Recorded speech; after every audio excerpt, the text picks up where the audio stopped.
Hello, welcome to the 50th episode of Scratching the Surface. I am Jarrett Fuller, and this is my podcast about design criticism and practice. This is a really special episode. Not only is this the 50th episode, but it also marks 1 year since the podcast began. So today we're doing something a little bit different.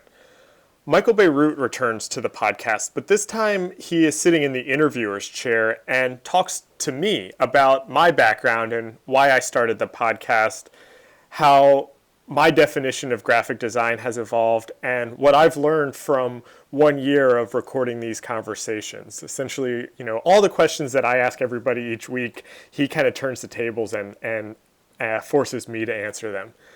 One of my goals in each interview that I do is to hear the person that I'm talking to say something that I've never heard them say before. I want to ask probing questions and for the conversation to be as engaging for them as it is for me, but also so that you as the listener can hear some new perspectives from voices that you may already know. And Michael did that with me here. He asked some really great questions, and this conversation, even though it was awkward for me to be the one doing all the talking, this conversation really helped me articulate things that I've been thinking a lot about lately. He is been a listener and a supporter of the podcast since the beginning, and so I am so grateful for his time and love that he was able to help celebrate 1 year and 50 episodes with me. I also just want to take a moment and thank all of my previous guests. It seriously is because of them that this even exists and that we're here right now. And so I am so grateful for their generosity. And as you know, this started as a thesis project when I was in grad school at MICA. And I also want to take a moment and just thank everyone there who helped and had a hand in shaping this project. Some of them you heard on previous episodes, like Ellen Lupton and Christian Bjornard and Abe Burrickson. But there are also other professors and advisors like Jennifer Cole Phillips and Jason Gottlieb and Lindsay Ballin, and my classmates who listened to early episodes and gave feedback, and my friend Andy who composed our original music. There are just so many people who have contributed to this that often go unnoticed. And thanks to you. Some of you have been here from the beginning. Some of you maybe just started listening last week, but it means so much to me that you come back each week and participate in the discussion in various ways. Even though my name is on the cover and it's my voice you hear each week, this podcast literally would not be possible on my own. So thank you so much for making 1 year and 50 episodes possible. So here's to 1 year, here's to 50 episodes, here is to the next year, and the next 50, here's to graphic design, and those of us who love it, and especially those of us who love talking about it. And here is me being interviewed by Michael Bierut.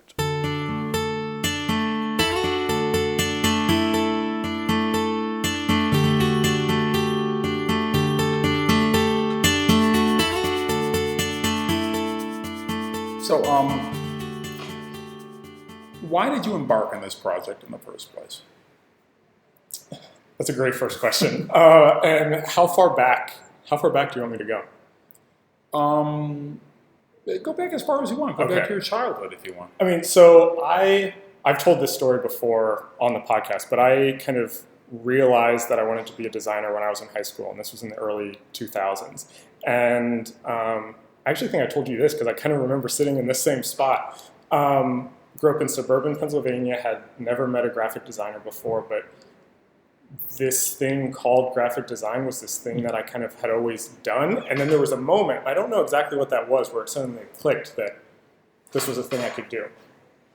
Never met a real graphic designer, so I kind of went online and typed in graphic design and found all of these blogs, Design Observer, Speak Up, and just spent all my time reading those. So interestingly, you found not just pictures, but words. Yeah. And you found yourself gravitating to the words as much as the pictures, more than the pictures? As much, I would say. I would not say more. And it was very interesting because, I was interested in music packaging and all that stuff that high school kids who become graphic designers are into.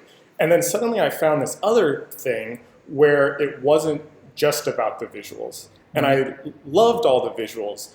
But then there was all this other stuff that people were talking about that I had no idea existed, and that this stuff could mean something. And that, I don't think I knew that at the time. I don't think I knew that's what I was reading, but I was very drawn to that at a very early age. And did you perceive that at the time as being quote unquote critical discourse? Or let me put it another way. To what degree do you perceive this being quote unquote critical discourse, whatever we decide we mean by that? Yeah. And to what extent did it just seem exciting to you that there was a community and there were human beings with ideas behind that work? Yeah, I don't think I knew that it was critical discourse. I don't think I would have used the term design criticism. It was just, it was the community. And I think I'm also just naturally the kind of person that likes to know why I like the things that I like, and so you can take this with any of my interests. I always would read about them. I've always just read a lot, so it was listening to an album, I'd read all the reviews around that. So that's always just been something that I did. And then now there was a thing that I was making, and I could read people talk about the making of that, and it just kind of enriched that interest that I had. And do you remember things you read even in high school that had that sort of like went deeper? Because a lot of I noticed that a lot when I listened to your interviews, a lot of what you are, there's always this either sometimes expressed or unexpressed yearning for a kind of depth or seriousness to the way we talk about particularly graphic design criticism. That when I think back on your when were you in high school, what years? 2000, I graduated in 2007. So it was like the mid-aughts, right? Yeah. So like in those days, like if you went to speak up, and even Design Observer a little bit more so, but certainly it was, a lot of it was just people yammering about logos and stuff. It wasn't particularly deep or analytic. And even at Design Observer, we weren't trying to write for an academic audience. We were writing for a popular audience. Right. And I don't think, I have two answers to that question. I don't think I would have said that I was interested in a deeper discourse then. I just liked reading about kind of where typefaces came from. Yeah. And I mean, I remember, now I'm drawing a blank to specifics, but even kind of the way that industry works and things like, during kind of like sustainability and social good, I remember when that was kind of big. And that stuff was very interesting to me. And then I liked reading the critiques of posters and things. I was really into that. And I started my own blog on like Blogspot when I was, 14 years old that I don't think anyone read. And I would write these things. I was very interested in pieces about the industry also, and kind of how we work and the future of how we work, and then the visuals. And it wasn't until, I'm jumping out of order, go ahead. But it wasn't until I graduated college as a graphic designer and started working where that depth, that interest in a kind of deeper discourse came from. And I think that's because, it's hard for me to say, but when I think about it myself, I felt like I had kind of gone through this education. I had been kind of reading all of these things. I was very interested in the theoretical side. And then I would go to work and I was just a decorator, is what it often felt like. And I also, my kind of only career has been in-house, so there were kind of style guides already in place. So there was only so much flexibility that I had, and it was just kind of layout, and there was I had great jobs. I'm not, putting those down at all, but it wasn't intellectually interesting anymore. It was just arranging things on a page or on a screen. And that's when I started feeling like, is there more to this? Because I'm not sure if this is actually what I'm interested in. It's just kind of figuring out how to, put these 5 things together on a page. Right. And not only that, but use between your undergraduate education and your work experience, you felt you had mastered. You must have felt to a certain degree you had mastered that, and is that all there is? Yeah. And there was I remember listening to an interview with Ira Glass where he was talking about like 20 years of This American Life or whatever.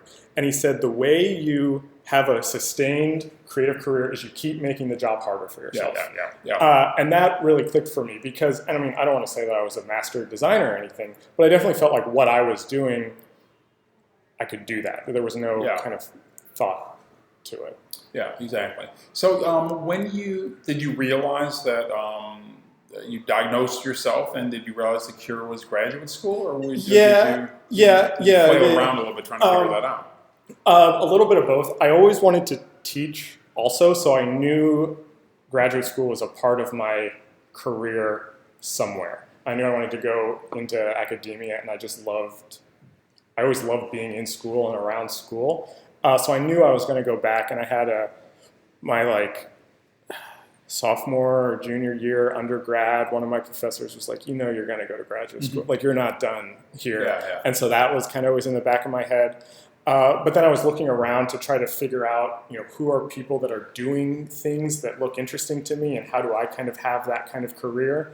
And I landed on graduate school because it seemed like 2 years where I could really figure it out. Because I knew in the abstract what I wanted, but I didn't know how to describe it or talk about it. Right. And so that seemed like a place that I could kind of, explore that a little bit. Yeah. So even when you arrived at graduate school, when you were applying, did you sort of have a game plan about? Did you know how you were going to execute your plan at that point? No, I knew. I went to school saying I want to figure out how I can be a practicing designer, how I can teach, and then how I can write or do this kind of critical thing, and that those are not 3 separate activities. Mm-hmm. That's kind of all I knew. I wanted to do those 3 things to form some sort of career. So I knew I was very interested in the discourse going into it, but I did not know how that was going to turn out or how I was going to do that. Yeah, and did you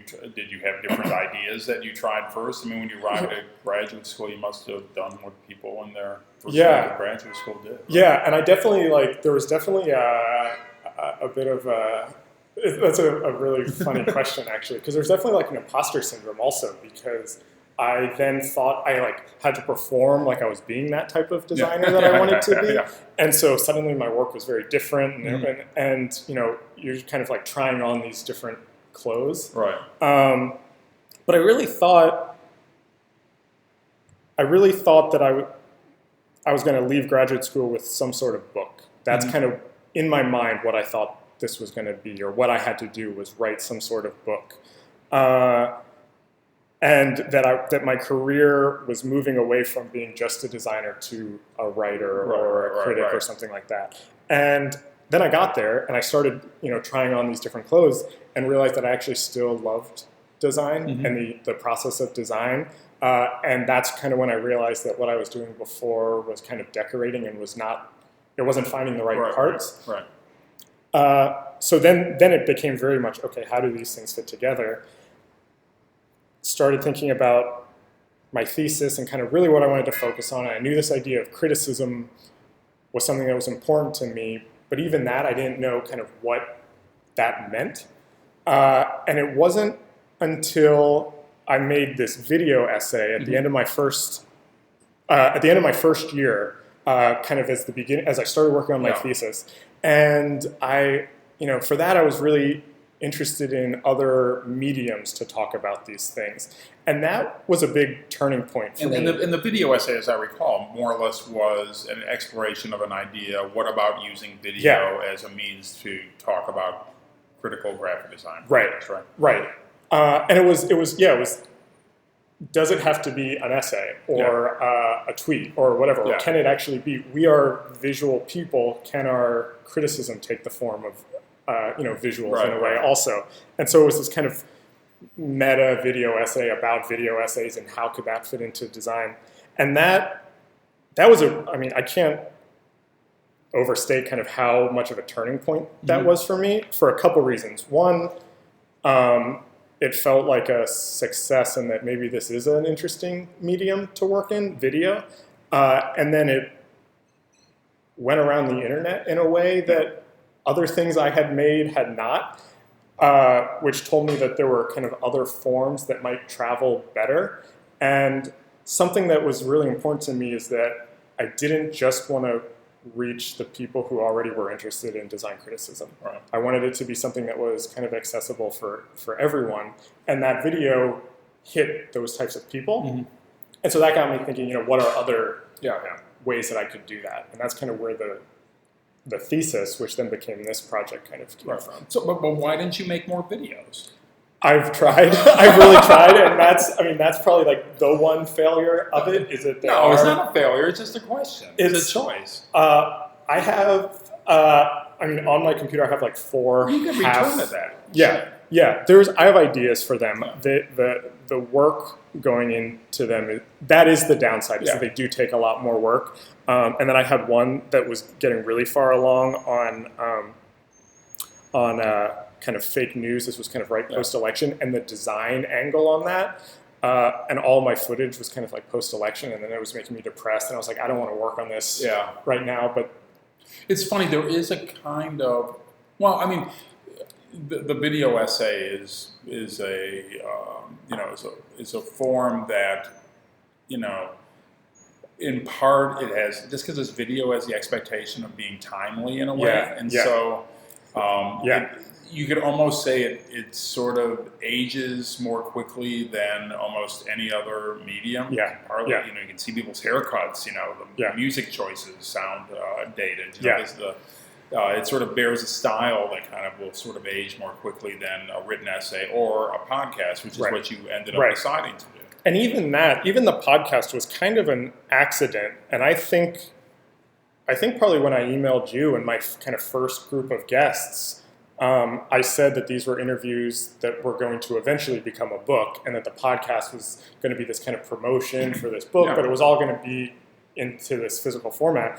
And then I realized, 5 or 6 in, that, wait, you know how the video essay kind of like went around the internet? Yeah. Maybe a podcast would do that too. Yeah. And then it kind of shifted, and that became the main focus of it. So that even wasn't really, I didn't go in saying I'm making a podcast, but that's kind of what it became. And it became, once that was decided, it was a very logical form for what I was trying to do. Yeah, I'm actually struck by, as one of your early interviewees, I'm struck by how many subjects you found to interview, and having listened to most of them, some of them were, what I would consider the usual suspects, and people I'd heard, read and heard of and already was familiar with, and there's a certain interest in having someone go deeper with something you already know. Yeah. But I've just as frequently been pleased and surprised by a name will show up in the feed on Scratching the Surface, someone I've never heard of before. Yeah. And you've actually taken a role at introducing these new voices to people that I think is pretty remarkable. That means a lot. First of all, like that's the best compliment that I could get, because when I talked to Randy Nakamura, who was maybe episode 20 or so, so I had some out. But when I interviewed him, he was one of the first people I interviewed where their episodes were already released. So when I talked to you, you had no idea what this was going to be or what these were going to sound like or anything like that. And because he knew, he had listened, and he said, what's great is that you're kind of creating this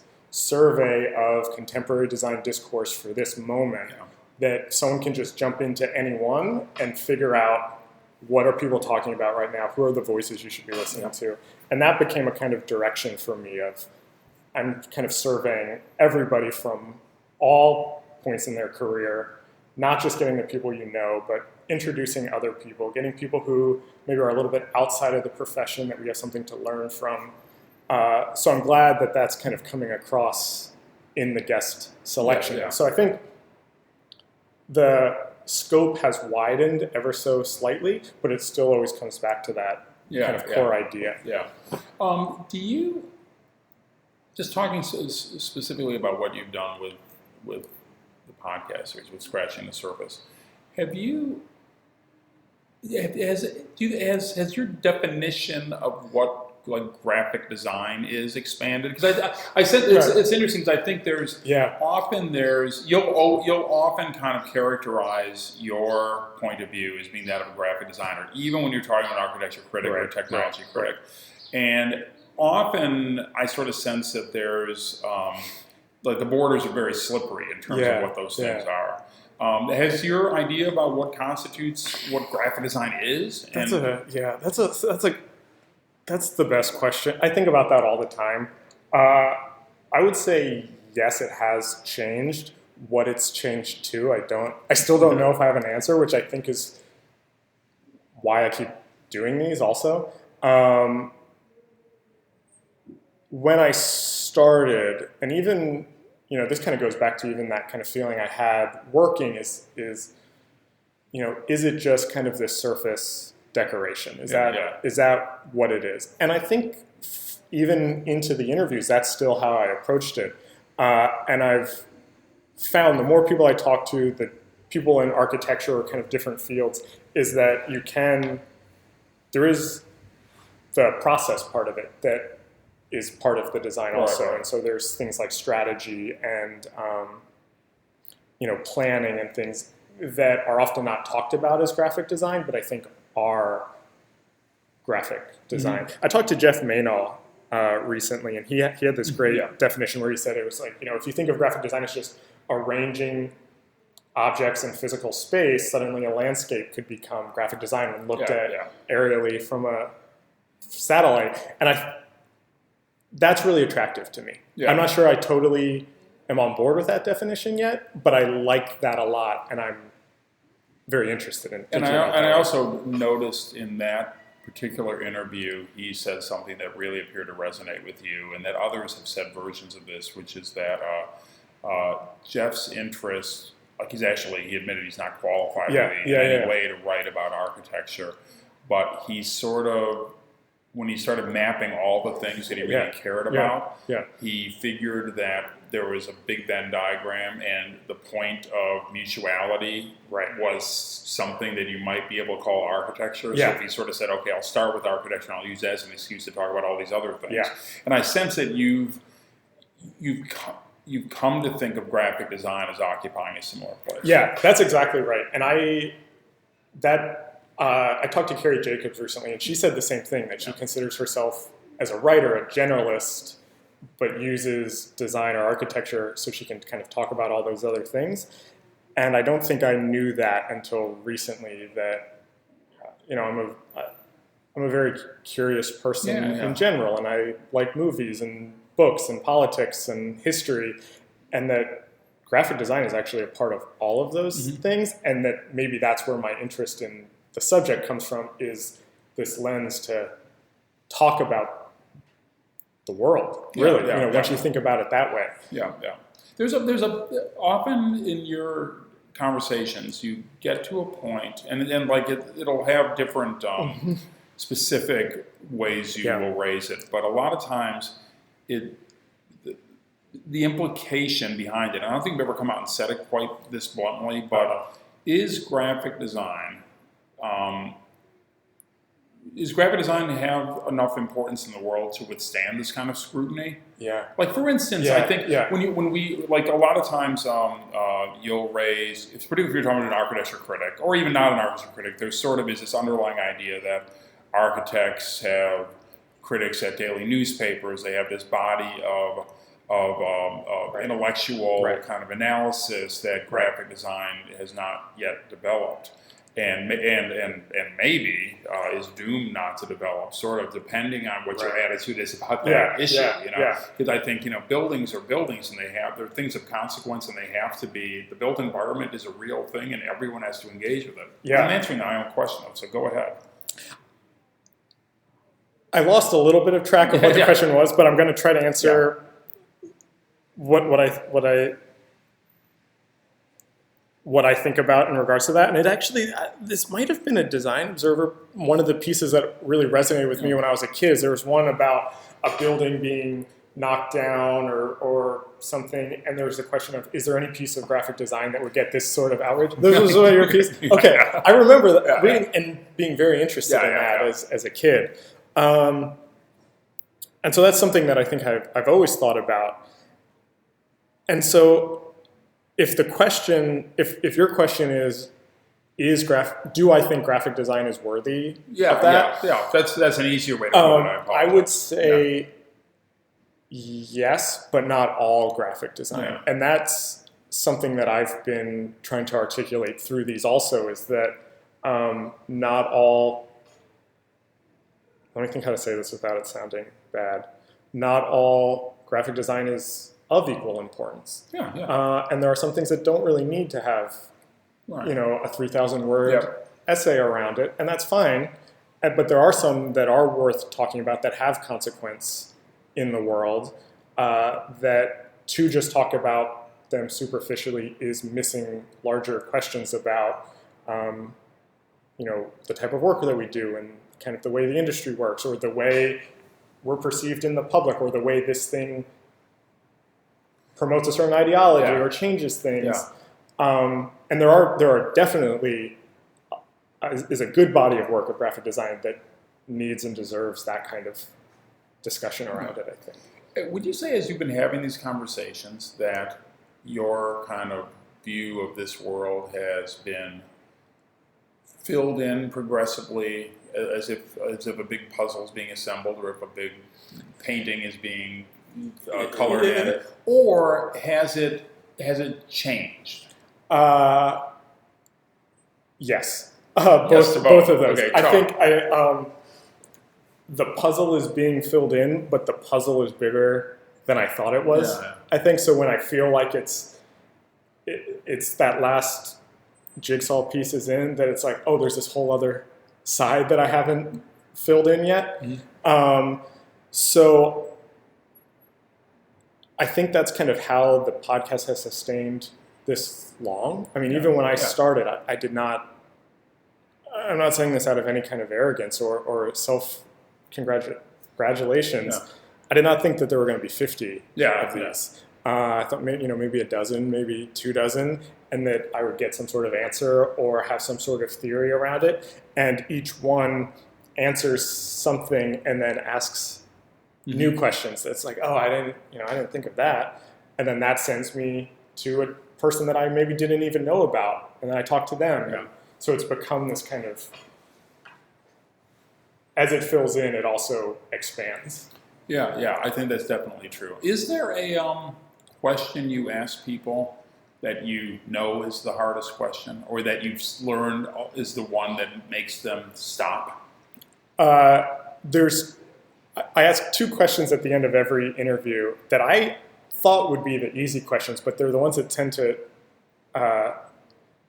challenge people the most. And it's kind of, what are the issues designers need to be talking about today that aren't being talked about? And that usually gives people pause. And then just the who are you reading? Who's doing the kind of writing that you're interested in? Who would you give? If you had to give a reading list, someone, who would those people be? And that, I think, is just, there are so many that people get kind of like, oh, I don't know how to pick. Yeah. So I turn those questions on you. I knew that's just coming. That's why I gave you enough time. Yeah. For the issues that we need to be talking about today, kind of where I've landed, I'm very interested in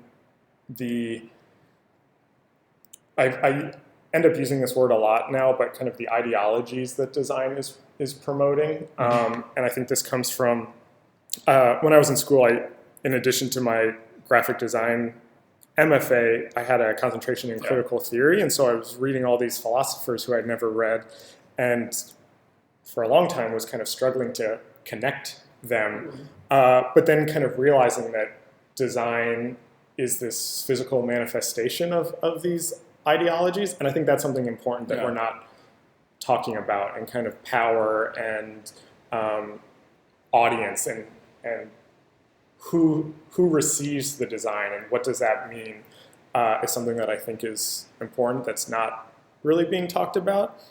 And then I'm also really interested, I don't know if this is something I would say designers need to be talking about, but it's something I'm interested in, is kind of the future of the profession. And I don't mean that in the sense of, are robots going to be designers, automation, anything like that, but just as the tools of the designer are democratized, that anybody can have a really powerful text or a photo editor on their computer, does that change what we do and how we work and what our services actually are, what we bring to the table when someone hires a graphic designer? I think it's something that's really interesting. Yeah, I think both those things are interesting. The first thing about ideology really is fascinating, and I would you can really see, at least I sensed very personally, with last year's election, this sense that, having been a participant in it in my own way, the sense that us designers felt we were making some sort of contribution, right? And we really lost control of the nature of that contribution, or yes, but I think we also just had such clarity and confidence about what the answer was. Right. Good design, the best candidates should have the best design, and you just sort of see that arguably rejected outright for the same reasons that that people were promoting it, was really like a stunning and a thing that I've yet to really, people raise it with me sometimes and I haven't thought it through, and I'm not sure I'm capable of thinking it through. But I think it's always been of interest, particularly to your critical theory people for sure, but never actually put in direct terms in a communication age where suddenly everyone's an expert about fonts and logos and everyone can publish, everyone can design in a way, I mean, and especially in regards to the election and the campaign, I think there's all sorts of different angles you can take that of what is good design is a great question that I think that raises and is a great opportunity to talk about that. But then also, again, kind of questions of audience and kind of where does this thing drop into the world, I think is really important. Yeah. And then, I used to work at Facebook, so filter bubbles, and when this stuff is stripped of context and is in a news feed where everything looks the same. And is equally legitimized. Right. Yeah. That's a design question that I feel like people aren't really talking about. People who are not designers are talking about it a lot, but I'm not seeing it as a design question posed often. Yeah. And the responsibility that anyone participating has in being complicit with whatever it is happening, if anyone can figure it out, So, I think that's a good answer to that. Okay, thanks.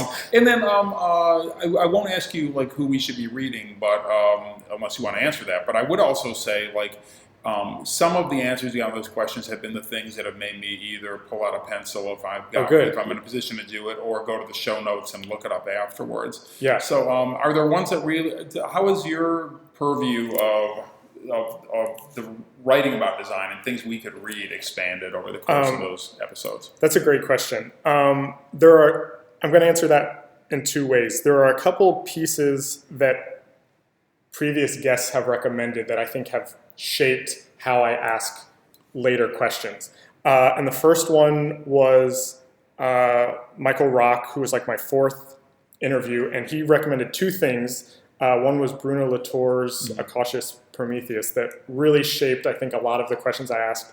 And then he talked about Mark Wigley's Are We Human book, which I bring up in every episode. And that shaped me a lot. And then you recommended Lorraine Wild's Castles Made of Sand, which I had read a long time ago and completely forgot about. And that is one that has stuck with me that I recommend to a lot of people now. And then also,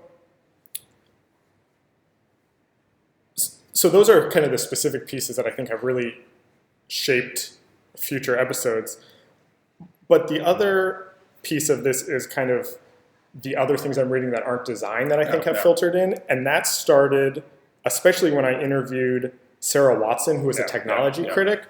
And that was right after the election, actually, which I think really shifted the focus. And that's looking at things that are not just kind of reviews, but go deeper and start to look at kind of historical context, cultural context. And so when I started this, I was very interested in how does graphic design get what architecture has, is basically kind of simply.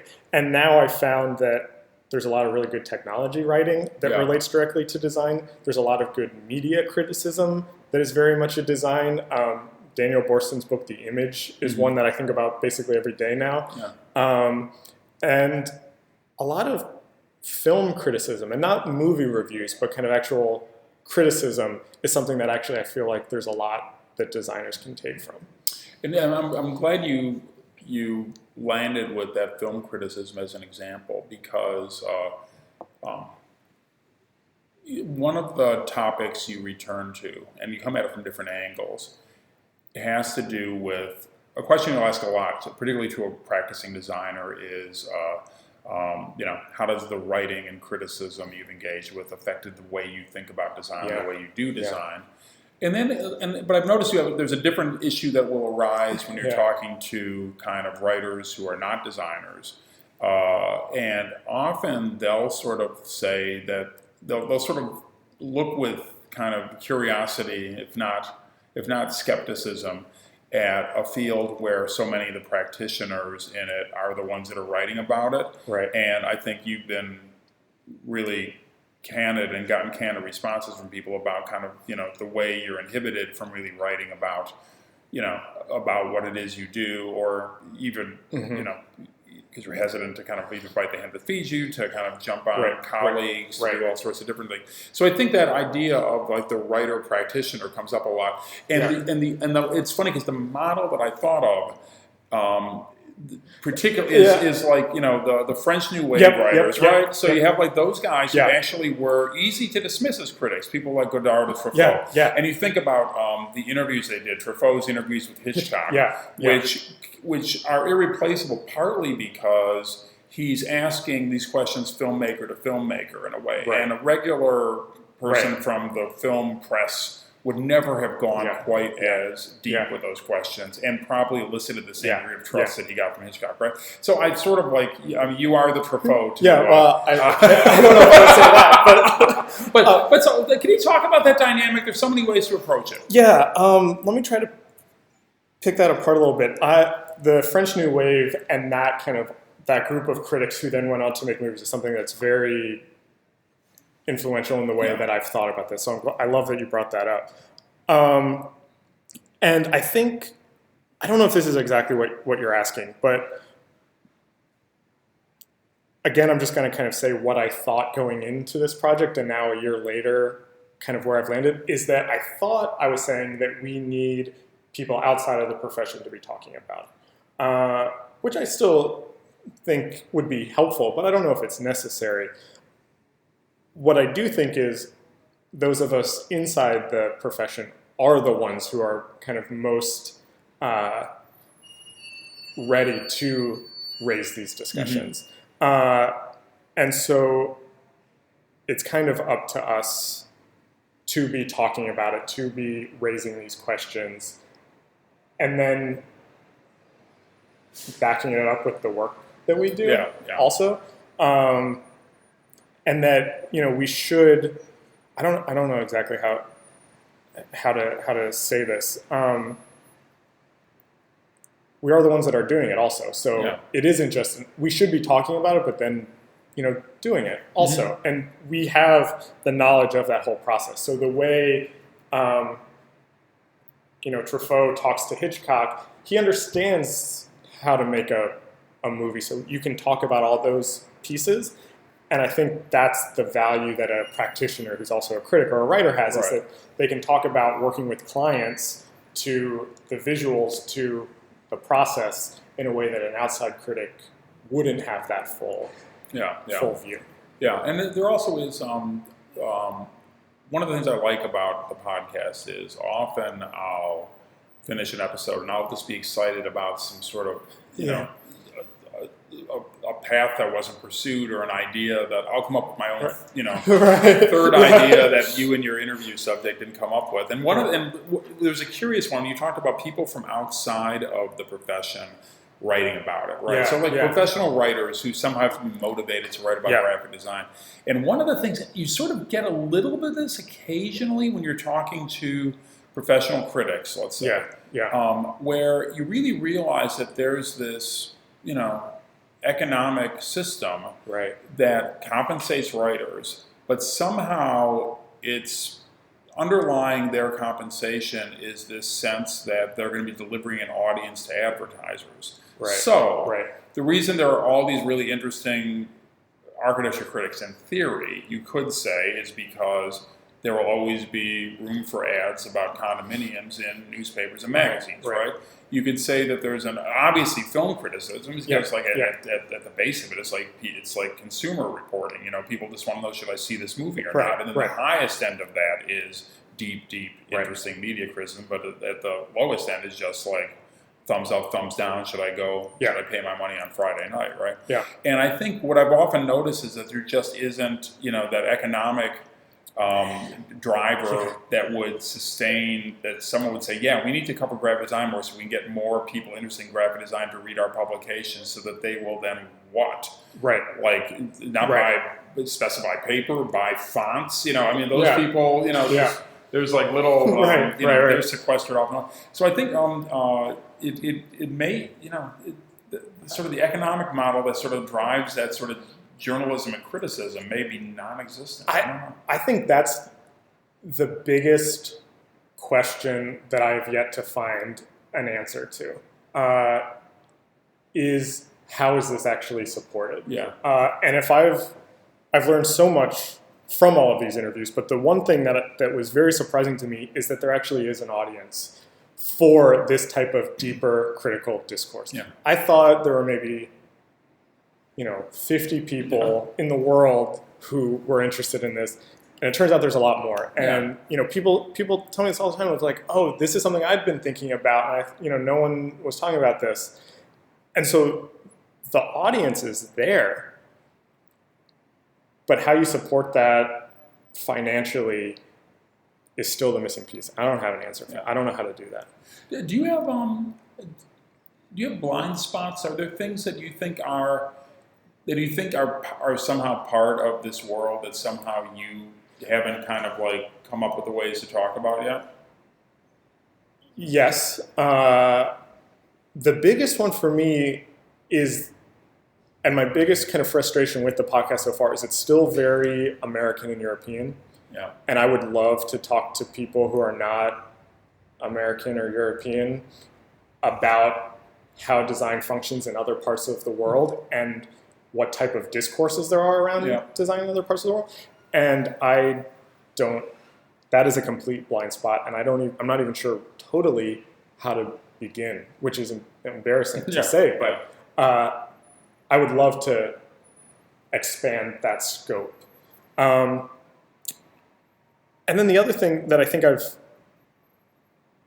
that's the biggest one, and a little one is, I don't think I'm as well versed in design history as I would like to be. I have a good, knowledge of it, but there's a lot of, I think you could argue there's kind of multiple histories of design, and I learned that standard kind of modernist one, and I would love to find who were the kind of countercultural designers of their time also, and how can we talk about them and what can we learn from them also, I think would be interesting. Yeah, absolutely. Do you I think in one of the most recent podcasts I listened to you, there was a moment, it might have been the one with Sarah.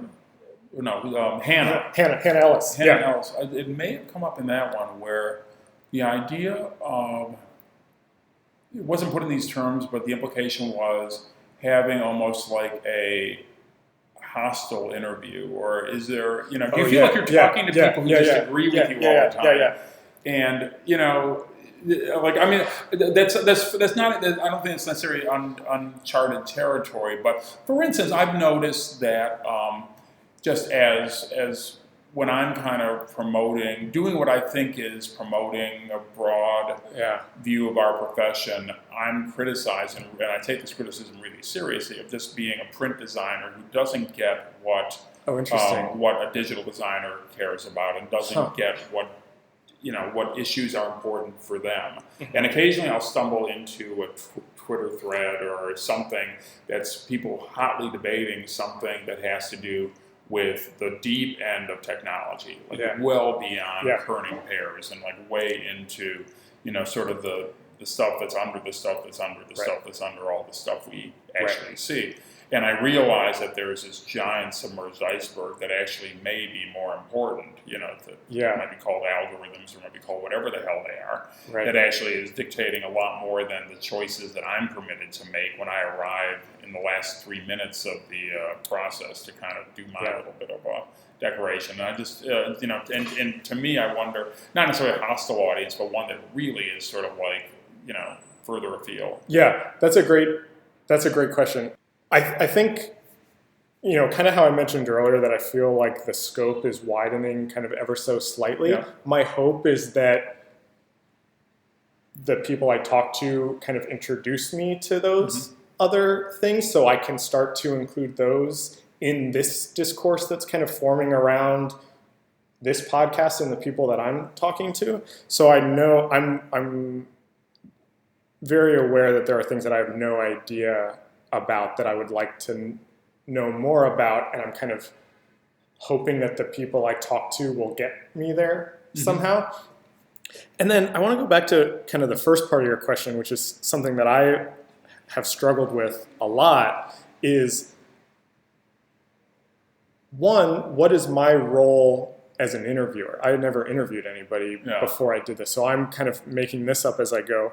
And do I talk to people who I disagree with, or am I only talking to the people who are doing the work that I like? And I struggle with that. I wonder, am I being too biased? While this was still a thesis project, I had advisors say, like, you should have more kind of debate. You should have argument. It should get, louder and get people angry and things. And that appeals to me a little bit, but I've come to realize that that's not me. And I can't do that. And that there are people I've talked to who have said things that I've disagreed with, and I just kind of let it go. And I've wondered if that's what I should be doing. And then the second part of that is, or like the question behind the question then is, what is my role in this conversation? Am I just asking what your opinion is, or is this a conversation? And I've found that the more I kind of add myself to the conversation and ask questions that are just interesting to me selfishly because of what I'm working on at the time, that becomes a much more interesting conversation, I think. And that as much as I maybe don't want to be a character in this, that it's very much driven by my interests, and I can't really deny that. And so I've kind of just leaned into, I'm going to kind of just follow whatever I'm interested in. And some people might like that and some people might not, but that's kind of the only way I really know how to go about it at this point. Do you have 50 more people you could talk to? I think so. I don't know if I have 50. I have a good list of people that I would still like to talk to that I have not gotten a chance to yet. Yeah, no, I think you could do another 50 and then see what lies beyond that. I think it's been a great project, and I congratulate you on it. Oh, thank you so much. Thanks. And thanks for doing this and celebrating 1 year with me. And happy birthday. Thanks. And even, I mentioned it earlier, but even just, when I reached out to you, we didn't know each other. You didn't know what this was. And we sat and we had a great conversation, and that influenced later ones. So thank you also. My pleasure.